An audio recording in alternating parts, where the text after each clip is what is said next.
Hello friends, हमारे channel पे आपका स्वागत है। आज हम आपको बताने जा रहे हैं कि कोई भी ड्रेस अगर कस्टमर हमें बनाने के लिए देता है तो उससे पहले हमें किन किन चीज़ों का ध्यान रखना पड़ता है। देखिए, सबसे पहले हमें ध्यान रखना पड़ता है कि किस प्रोग्राम के लिए, किस ओकेजन के लिए कस्टमर ने हमें ड्रेस डिज़ाइन करने के लिए बोला है। जैसे कि रिंग सेरेमनी है, शादी है, या कोई हल्दी मेहंदी संगीत है, या किसी घर का इनॉग्रेशन है, या कोई ऑफिस पार्टी है। इन सब चीज़ों का हमें ध्यान में रखना पड़ता है कि किस ओकेजन के लिए कस्टमर हमसे किसी ड्रेस की मांग कर रहा है। उसके बाद दूसरा है कि किस टाइम का फंक्शन है।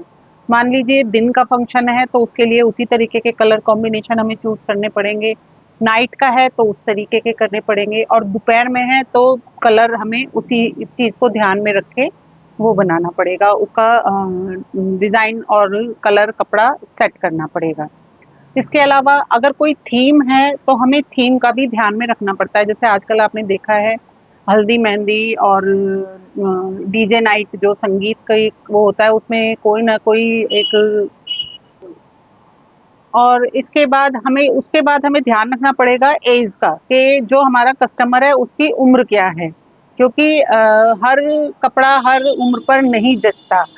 टीनेजर है हमारा कस्टमर, अल्डर है, या सीनियर सिटीजन है, या बच्चा है, इस चीज़ का हमें खास ध्यान रखना पड़ता है, क्योंकि उसी हिसाब से फैब्रिक का चूज करना पड़ता है कि कौन सा कपड़ा किस एज ग्रुप पे अच्छा लगेगा। उसके अलावा है रंग। रंग यानी कस्टमर का कलर।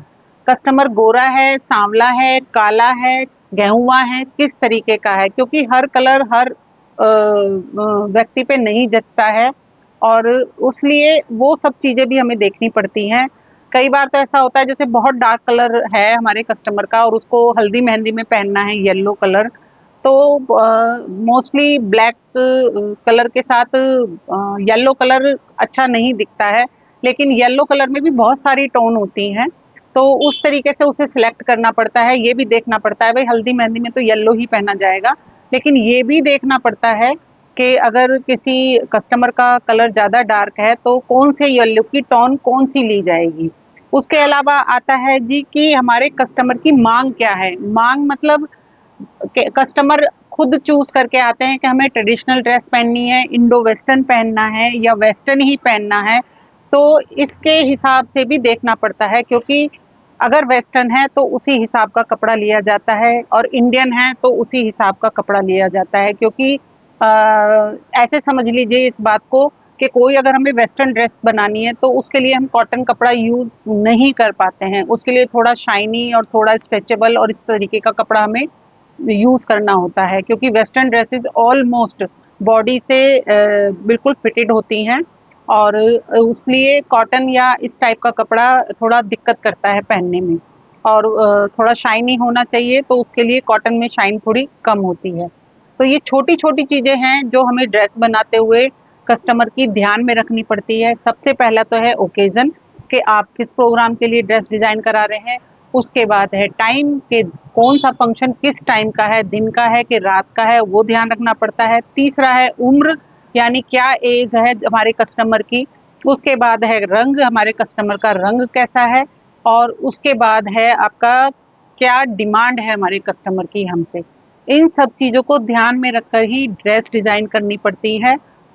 बिना इन सब चीज़ों को ध्यान में रखकर हम चाहे कितनी भी सुंदर ड्रेस बना लें, तो कहीं न कहीं कोई ना कोई हमसे ऐसी गलती हो ही जाती है कि जो ड्रेस को थोड़ा अनकम्फर्टेबल कह लो, या कस्टमर को कह लो थोड़ा-सा परेशान कर जाती है। तो इसलिए कोई भी ड्रेस अगर आप बनाते हैं तो इन 4-5 चीज़ों का ध्यान आपको ज़रूर रखना चाहिए। ऐसी ही और जानकारियों के लिए आप हमारे चैनल को सब्सक्राइब कीजिए, बेल आइकन को दबा के रखिए, क्योंकि हम नई-नई जानकारियाँ आपको ऐसी छोटी-छोटी देते रहेंगे, बारीकियाँ बताते रहेंगे। बेल आइकन से आपको हमारे नोटिफ़िकेशन मिलते रहेंगे और आप हमारी इन जानकारियों का फ़ायदा उठा सकते हैं। Thank you. हमारे चैनल को सब्सक्राइब कीजिए प्लीज़।